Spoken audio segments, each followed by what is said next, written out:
So let's start. I'd like to introduce our next speaker.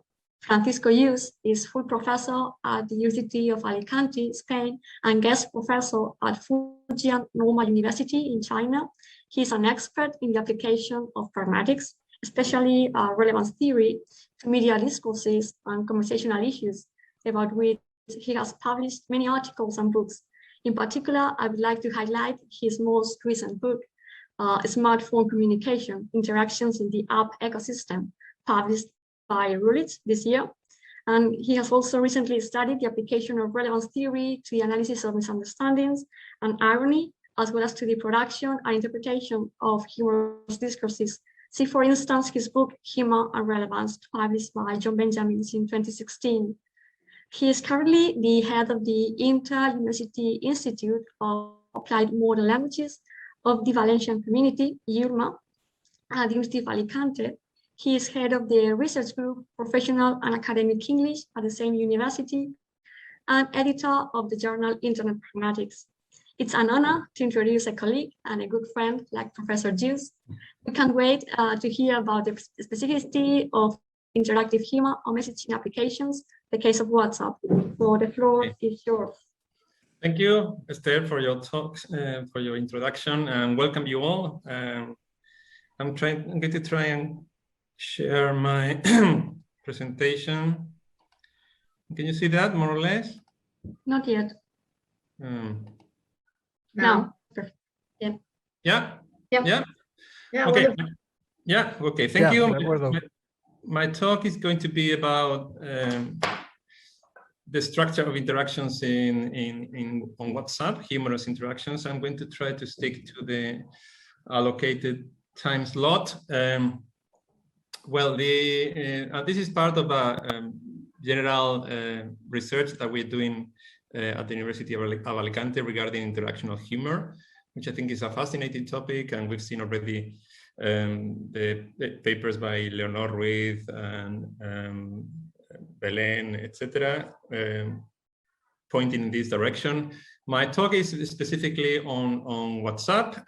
In my opinion, any research on messaging interactions should start with the acknowledgement that some interactions are favored or limited by the specificities of the interface, or what I call interface-related contextual constraints.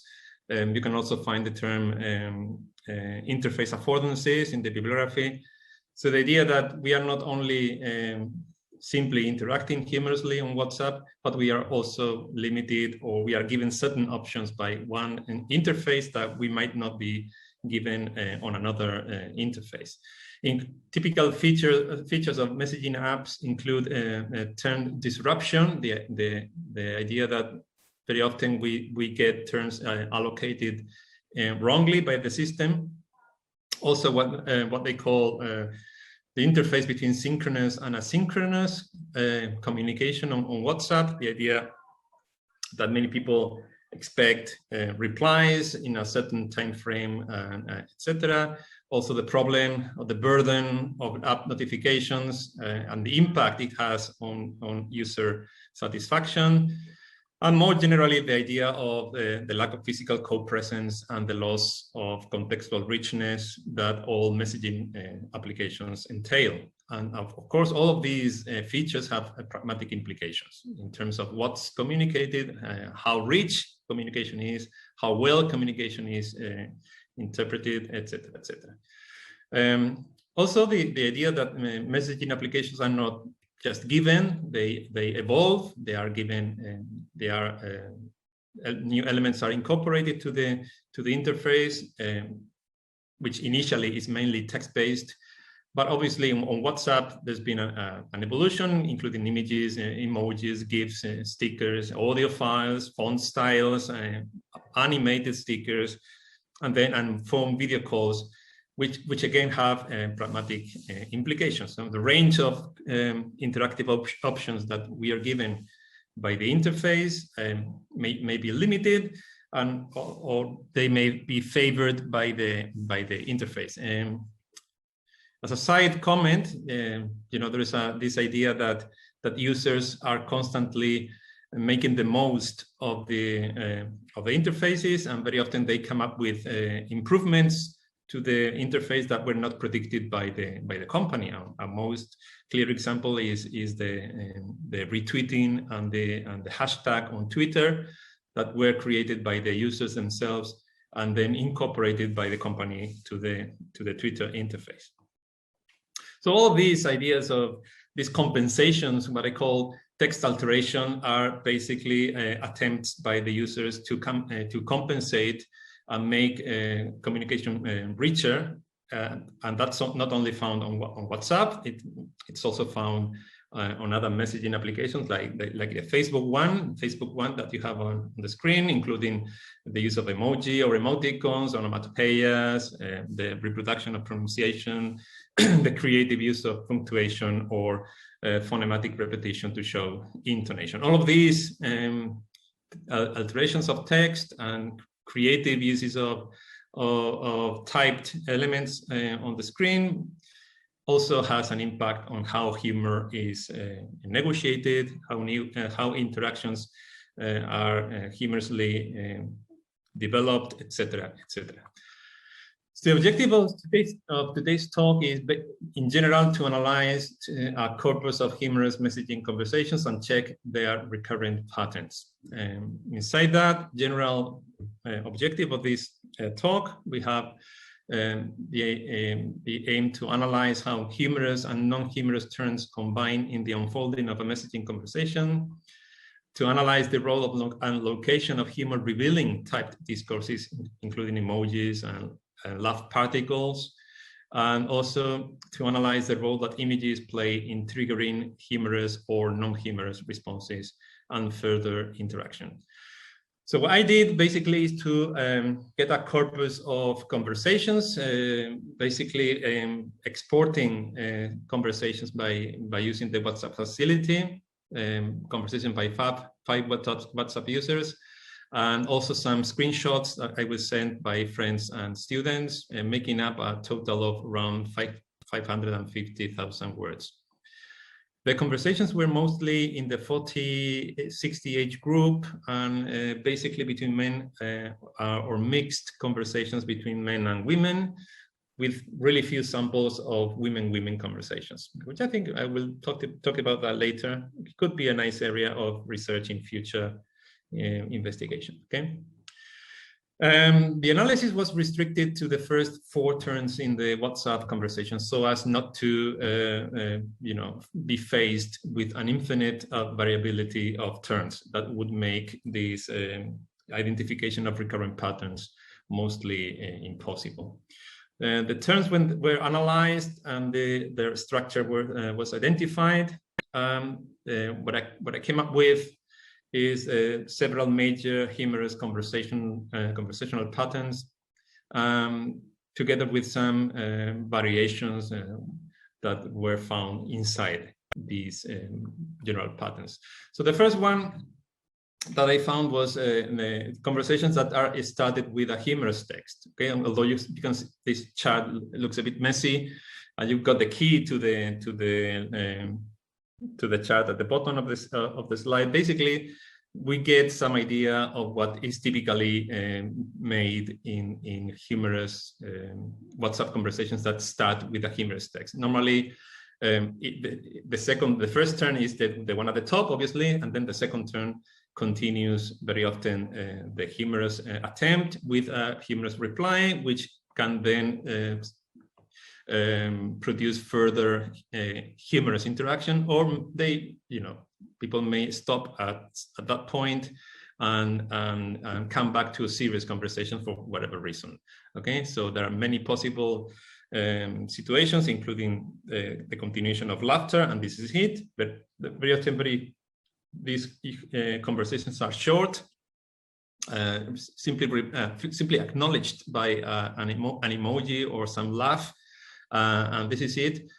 But when it is continued with humorous reactions, they normally stick to the play frame, unless some of the content of the conversation is considered inappropriate, and then they go back to non-humorous conversation.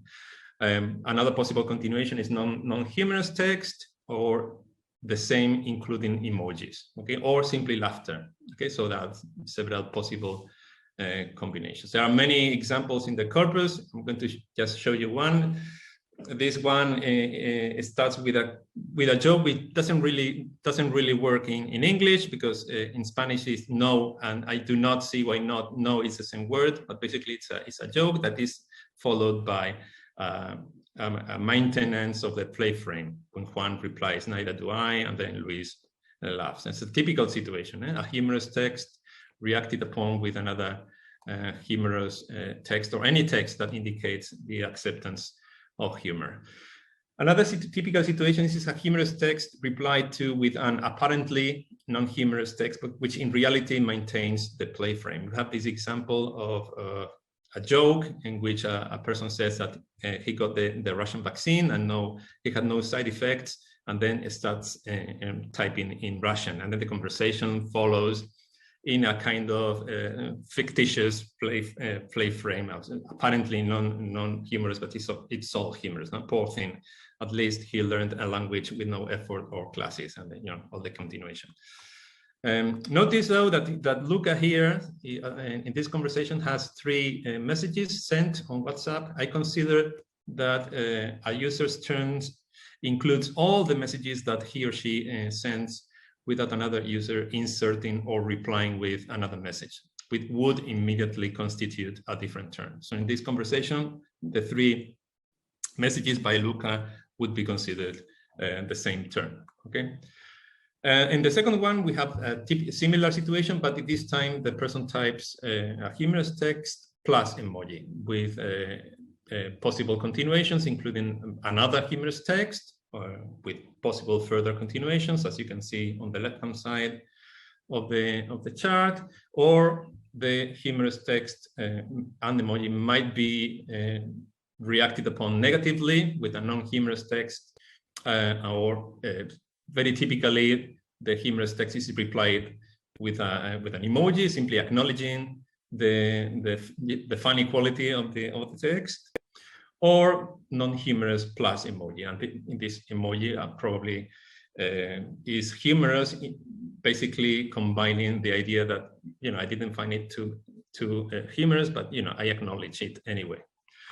Some examples include this one, a humorous text plus emoji followed by a humorous text that somehow accepts and maintains the initiated play frame. Okay, so we have this Abel saying, have fun in Bournemouth.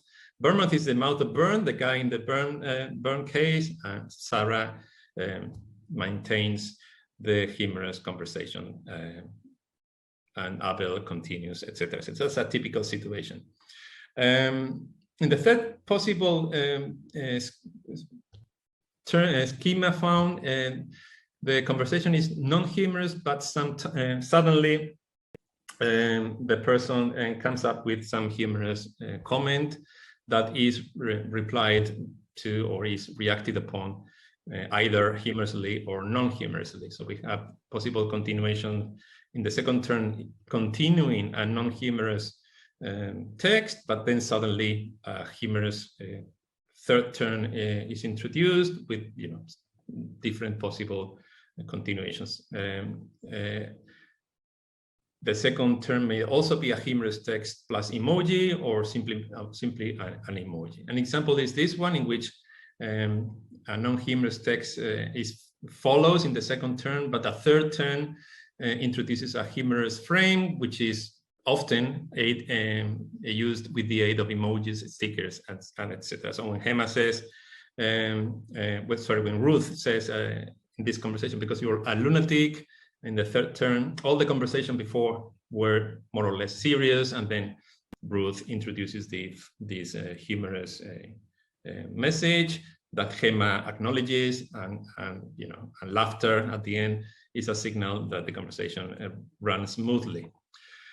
Another possible situation is this one: after a non-humorous text, an initiated play frame with a humorous text plus emoji is rejected, forcing a return to serious dialogue. Okay, so we have Pablo talking about the pandemic and 10 million people infected. And then Pablo introduces in the third turn a humorous text.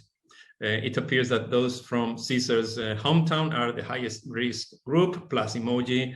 But, Cesar says, come off it. No, I don't want to follow this humorous thing on COVID or pandemic. There are some people dying in my hometown, and there are some deaths. I don't want to go in this direction, okay? This is another example of Ines complaining that her TV doesn't switch on, and then David says, have you tried plugging it? Trying to make fun of the situation, but Ines, as you can see at the bottom, rejects the initiated play frame. And this is another possibility. We're talking about the expectation of rain in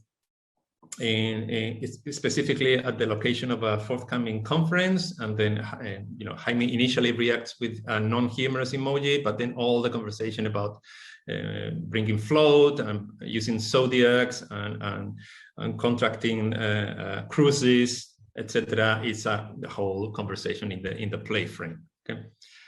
The fourth possibility is a non-humorous text plus emoji, again with a number of possible continuations. Basically, the emoji can be humorous, or as you can see on the left-hand side, or non-humorous, and then you get all the possible continuations. We have this example: after a non-humorous text plus a humorous emoji, a text follows with humorous emoji with different continuations. So all the conversation is humorous plus emoji. This one is initially when Elisa says, "Will you look after me when I'm old?" and Elisa produces a non-humorous emoji. Hugo starts a play frame by saying, "I'll help you grab the walker," and then Elisa accepts that change into the play frame, and the conversation runs more or less smoothly. Then we move to images, which can be either text or text plus image or image, because very often images are sent that contain only text. We have several possibilities of continuation: humorous text plus humorous emoji, or a humorous text. You've got bottom right of the slide, you've got this particular continuation, or non-humorous plus emoji, or laughter, or humorous emoji, or non-humorous text, etc., etc. This conversation is an image which is replied to with a text plus emoji with a humorous continuation. The image is a college of women leaders of countries with least virus contagions, and then the conversation is more or less humorous. And then you have examples here of images that are not accepted or they are reacted upon negatively by the other user. Okay, using emojis that are not do not qualify as humorous. These are examples of conversations, images replied to by laugh particles, ha ha ha, etc., plus continuations, and other images which are replied to with the prototypical emoji with tears of joy, etc. Okay. And then we have a final example, which is an image which is replied to with a non-humorous text. But anyway, the text praises or sustains the humorous intent, or this was a good one, very nice joke, etc., etc. Well, we can skip that. We are running out of time. Well, basically the idea of these patterns is that we can sort of make up all the variability of conversations into 5 basic patterns that you have there. Obviously, many of the functions of laughter and the structures of humorous interaction that we find in face-to-face context have more or less a correlation in the interactions established through WhatsApp. As I said before, a number of contextual constraints related to the interface in which the interaction takes place and the type of discourse and contextualization that this communicative environment allows for make these humorous interactions also possess some particular qualities. Emojis, stickers, GIFs, and laugh particles play a major role both in maintaining the play frame throughout the interaction and, crucially, in embedding the accompanying texts in a humorous conversational schema. Also remind you that the samples are mostly from users aged 40 to 60. Many patterns are applicable to other age groups, for sure. Many of the interactive patterns isolated, but some of these would probably need or require some adjustment or reinterpretation when involving users of other ages. And finally, also remind you that the corpus compiled for this research is made up of conversations between male and female or male-male users. I think it's interesting in future research to determine, in addition to the aforementioned adjustment to other age groups, the variations regarding conversations held only between women, and what kind of schema, what kind of conversational schema, what kind of reactions the humorous attempt are produced, and whether there is a resemblance to male-male conversations. But that will be something that we will carry out in some future research. For now, this is basically it. So thank you very much, and thank you for your attention. Okay. Thank you very much, Paco. It was very interesting. Now I think we have about 10 minutes for questions. There's already one. Masis Fekavats asks, may I ask you how you compiled your corpus? Well, basically, I asked people about whether they could find instances of humorous conversations and send it to me, and also they were kind enough to export their chat conversations, and then what I did was to look for typical instances of humor, either by looking for laugh particles or by looking up emojis typically associated with humor, and then to work out which is the general pattern that the terms exhibit. Yeah. Good. Any other question? Well, there is one here for Mireia. It says, why readjustments or reinterpretations should be taken in other age groups? Well, yeah, well, I'm sure. Well, I haven't actually had a proper look at that. I have a feeling. Well, I'm quite sure that for example, millennials exhibit different humorous patterns when they talk, when they have conversations on WhatsApp. Actually, for example, there is a tendency in young people not to use the typical emojis to show humor, like the laughing out loud emoji. Every time my son sees my conversations using the tears of joy emoji, he says you're so boomer thing. And they normally use my son usually use the skull with bones, indicating that I laughed so much that I died. So that's that's the kind of adjustment that I'm talking about. The idea that not only the actual props of the conversation may be different, as in the emoji thing, but also what kind of humorous attempt is replied to in what way and with what frequency, etc., as compared to the ones people in the 40-60 age group exhibit. Yeah, so I think it's got to be different. Yeah, Karen Mike says that they use stickers they have created themselves too. So it's a way to create humor. Yeah, stickers is also, although my son keeps telling me that his interactions are basically sticker based when using humor, but still haven't found on the net or in the bibliography an actual research that significantly concludes what kind of stickers are used and what kind of impact the sticker has compared to emojis. Because, for example, stickers cannot be typed with the text, so there is a whole structuring difference in terms of how the sticker relates to the text before or to the subsequent text. So that's it. Yeah. I'm collecting There a is corpus this question from Agnese San Pietro. Maybe. Yes. Agnese, can you? Thank you very much, Paco, for your talk. Hello. Hello. I'm always a big fan of your work, as you know. I have a question about when you told that you find similarities between face-to-face humorous conversation and WhatsApp. I'm curious because do you find this correlates only in dyadic chats or also in group chats? Because I'm very intrigued about the functions of silence in group chat.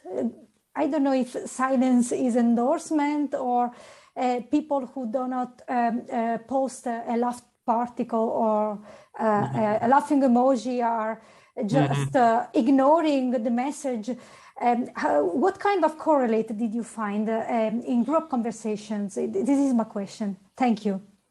Yeah, thank you, Agnese. Yeah, well, I was basically thinking about dyadic conversations, talking about these similarities, but obviously, when talking about group conversation, I think, especially talking about silences, I think when in physical co-presence, the idea of silence is more connoted. It is obvious that the person is willing not to co-construct humor within the group. Whereas in WhatsApp conversation, the fact that the person doesn't post a message is something that we are not normally, the reasons that we are normally aware of.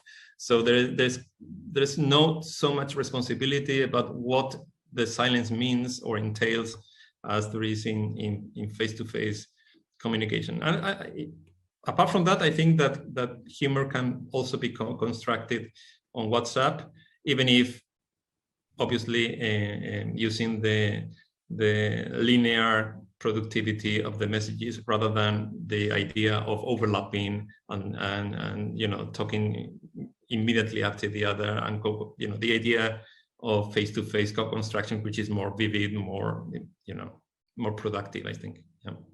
Thank you. There's another question from Clara Cantos. She says, thank you very much for a very enlightening talk. I wanted to ask you, did you find it hard to identify when laughter or emojis are used ironically in messages? Well, irony is a tricky thing. Irony is a tricky thing. Because it normally entails what they call a critical attitude or critical sustaining reason for the conversation. So I actually have a chapter forthcoming in a handbook on online irony, and one of the the conclusions of that the research is that irony is obviously not so easily conveyed online as it is in face-to-face communication, because all the problems involved in lack of nonverbal communication, which is crucial in irony, and especially the combination of background knowledge expected or mutual knowledge expected between the interlocutors that makes irony so vivid or so clear in face-to-face scenario. I think the same emojis can be used for irony, including the tears of joy emoji, but very carefully, because it doesn't really correlate as easily as humor does, I think. Yeah. Okay, so perfect. We are on time. Well, one more question and we leave it here, right? Is there any interesting? Can I ask a question? Sure. I was interested to know about the compilation of your corpus, because I'm trying to think about not a similar research, but to work with WhatsApp conversations, and I'm having trouble getting access to conversations that are not of my direct group of friends. And I'm worried that it might affect my results, because my friends, I assume that they're not typical or not necessarily representative of Israeli society. So what did you do with that? Well, or a great part of the corpus is from friends who who were kind enough to forward their exported conversations, which is tricky because conversations are exported as a whole, and that may include personal stuff or personal conversation. But I was also sent like 100 screenshots by students and other friends which are not so close. So I am with you in what you say about the bias of using very close friends and how that might impact your research. But on the other hand, some of the patterns identified, I'm sure they will be correlated in other conversations which are not so, by people not so close to each other, I think, no? Okay, I'll follow your example. Thank you. Okay, one more question and we are going to leave it here. Cristel Guirado asks, is there an interesting area to study stickers, for example, kittens? I think what she means is that we should study how stickers work in the WhatsApp. Well, it's a very nice area of research. And I'm not sure stickers are always used with a clear intention in mind, in my opinion. Sometimes they are meant to be to add color and to stand out from the typing crowd, as I call it, standing out from the typing crowd. I'm sure there is a more or less good variability in the families of stickers, but I'm not sure, and that would be a nice prospect of research. I'm not sure whether the gestures and the animations portrayed in the stickers correlate nicely with the intention that the user has in terms of what we would find in offline conversations. So, but it's a really nice area of research. Yeah. Okay, so we're going to leave it here. There are more comments on the chat, so please, Ako, if you could read them and reply. But we are going to continue with the workshop and with our next thank you very much. speaker. Thank you very much.